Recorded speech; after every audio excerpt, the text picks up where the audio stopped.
आज की इस वीडियो में हम थोड़ा कंपैरिजन करेंगे कि वहाँ पर एलपीजी गैस की क्या कीमत है और गैस किस तरीके से किस रेट पे मिल रही है। पाकिस्तान में एलपीजी गैस की क्या शॉर्टेज है या नहीं है, किस रेट पे मिल रही है। फ्यूल की कीमतें फिर से सुनने में आया है कि बढ़ने वाली हैं पाकिस्तान में। सबसे पहले ये कहना चाहूंगा कि जो गैस के रेट्स है ना, इरेगुलर बढ़ रहे हैं। रेगुलर बढ़ रहे हैं। रेगुलर बढ़ रहे हैं।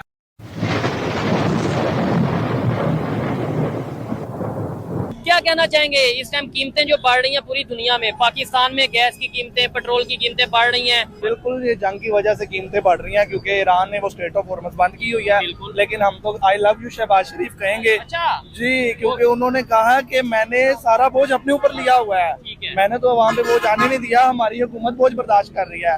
उनसे गुजारिश है एक दफा अवाम से भी आगे पूछ लें कि अवाम बोझ बर्दाश्त कर रही है कि नहीं कर रही। यकीन जानिए, मैं जहाँ पर यूनिवर्सिटी जाता हूँ या फिर जहाँ पर ऑफिस में जाता हूँ, लोग सिर्फ जो है ना मेरे सामने रो नहीं रहे, बाकी हर हद पार हुई है। इतने बुरे हाल हो चुके हैं। मेरे दोस्त हैं, अब मेरे साथ ये इलाका नवाब से यहाँ से कितना दूर है, साथ है, लेकिन ये पेट्रोल की वजह से वहाँ से यहाँ मेरे साथ पैदल आए हैं। ठीक है। अच्छा, सिर्फ ये पेट्रोल की वजह से। ठीक है, पेट्रोल की नो डाउट शॉर्टेज है क्योंकि पाकिस्तान में फ्यूल नहीं है। अच्छा, गैस का हम ये देख रहे थे पाकिस्तान में गैस, क्योंकि बलोचिस्तान में आप एजुकेटेड है, आपको पता होगा सुई के मुकाम पे अपनी गैस है और ये सारी चीजें चलती हैं।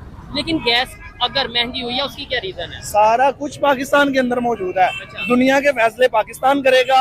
ईरान से गैस लेनी है कि नहीं, ये फैसला पाकिस्तान नहीं करेगा। अच्छा। ये बिग ब्रदर फैसला करेगा। ठीक है।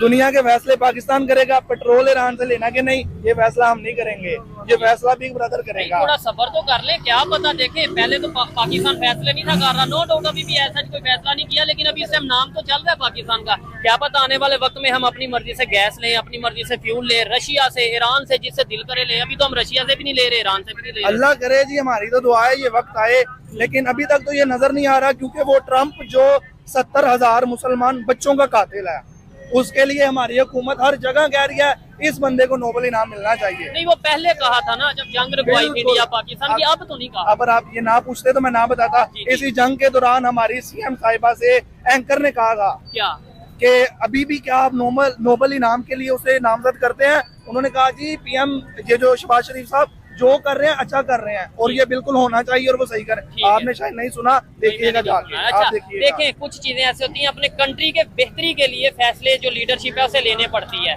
इस टाइम जो हमारी लीडरशिप है वो जो फैसले कर रही है पूरी दुनिया में, जो इस टाइम इमेज है वो सबके सामने है। दूसरे कंट्रीज, हर एक कंट्री अपने आप को तो सेव करेगा, सिक्योर करेगा या नहीं करेगा। थोड़ा सा अगर कंपैरिजन करें, जो इंडिया हमें ये कहते थे कि वहाँ पे पेट्रोल की, यानी यहाँ पे महंगाई बढ़ रही है, ये हो रहा है वो हो रहा है, अब वहाँ पे भी खबरें ये आ रही हैं कि वहाँ पे गैस और ये चीजें शॉर्टेज है। क्या उसके ऊपर आप कहना चाहेंगे? वो तो बिल्कुल हकीकत है, वो तो मामला आपके सामने सारा है कि सिर्फ इंडिया पाकिस्तान नहीं रो रहा, दुनिया रो रही है। और जो ईरान के पासदारान इनकलाब के जो कमांडर हैं इब्राहिम जुल्फिकारी, उन्होंने कहा है कि ये अभी कोई महंगाई नहीं हुई। अच्छा, ये अभी पेट्रोल महंगा नहीं हुआ, ये अभी गैस महंगी नहीं, अभी इंतजार करें आगे होता है क्या। ठीक है, क्योंकि उन्होंने कहा कि अब हम जंग में उतर चुके हैं, अब हमें किसी की कोई परवाह नहीं है भाई। हमारे रहबर सुप्रीम लीडर शहीद हो चुके हैं, हमारे स्कूल तबाह हो गए हैं, हमारे बच्चे शहीद हो चुके हैं। अब पीछे हटने वाली बात नहीं है। ठीक है। नहीं, अभी ये ट्रम्प स्पीच कर रहा था, मतलब अपना यूएसए का प्रेसिडेंट ट्रम्प स्पीच कर रहा था कि हम जो सा मजीद अटैक करेंगे, ईरान अगर बाज ना आया, अगर स्टेट ऑफ हॉर्मस को ना रास्ता ना खोला तो मजीद अटैक करेंगे। अभी वो स्पीच कर रहा है, उसकी स्पीच खत्म होते ही ईरान ने 7-8 अटैक फिर किए हैं कि ये लो आप कर लो अटैक। और वो तो इतना मैं हैरान होता हूँ, हमारी हुकूमत उसे नोबेल इनाम देती है, ईरान के सुप्रीम लीडर उसे जब बुलाते थे उसे अहमक कह के बुलाते थे।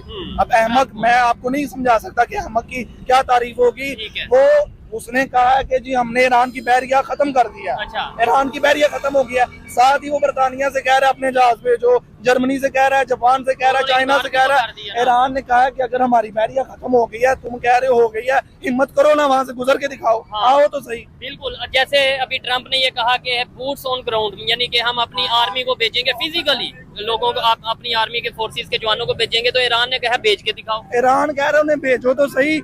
ईरान ने कहा है कि आप अपनी जितनी आर्मी भी भेजोगे ना, वो सारी की सारी हम मछलियों की खुराक बना देंगे। ठीक है, आपको लगता है कि क्योंकि वो भी अमेरिका, नो डाउट हम उसके अगेंस्ट हैं, पाकिस्तान, मुसलमान, ईरान, नो डाउट अगेंस्ट है, लेकिन थोड़ा हकीकत को भी तो देखना है ना। सुपर पावर तो है कि नहीं, यानी दुनिया में, मतलब दुनिया में वो बिल्कुल सुपर पावर है। क्या ये स्टेटमेंट आपको लगता है कि उसके लिए कोई परेशान कौन होगी कि हम मछलियों की खुराक बना देंगे? आपको लगता है कि सुपर पावर के पास जो टेक्नोलॉजी है, जो इक्विपमेंट्स हैं, जो इकोनॉमी है, जो उनके पास इस टाइम उनके जो माइंड सारा कुछ है उसके पास, बहुत है कुछ कि है, बिल्कुल इस चीज को हम मान रहे हैं। इतना कुछ होने के बाद भी वो रो रहा है ये। तो दोस्तों ये थे पाकिस्तानियों के रिएक्शन, और यहाँ पर आपने देखा ना काफ़ी सारे पाकिस्तानी तो बहुत परेशान है, क्योंकि अब पाकिस्तान के अंदर गैस, बिजली और पानी सब कुछ ख़त्म हो गया है। ना तो पाकिस्तान के अंदर गैस है, ना है बिजली है, और ना ही पानी है।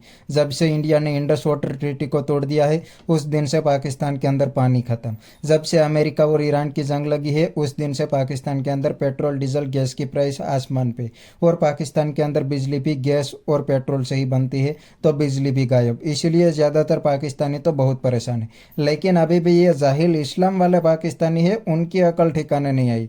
ये तो अभी भी जज्बा और इस्लाम को हर जगह पे घुसा रही है। लेकिन थोड़ा सा रुक जाओ, अमेरिका और ईरान की जंग थोड़ी सी लंबी चलने दो, उसके बाद पता चलेगा कि पाकिस्तानियों का जज्बा और इस्लाम कहाँ पे चला गया। आज पाकिस्तान के पास कुछ भी नहीं है। पाकिस्तान की इकोनॉमी बर्बाद, एनर्जी क्राइसिस, बलूचिस्तान के अंदर इंसर्जेंसी, पीओके में इंसर्जेंसी, हर जगह पे पाकिस्तान को चैलेंज है। ऊपर से महंगाई आसमान पे है। तो दोस्तों आज के वीडियो में इतना ही। अगर आपको ये वीडियो पसंद आया है तो वीडियो को लाइक शेयर कर दीजिए और चैनल को सब्सक्राइब करना मत भूलिए। Thank you.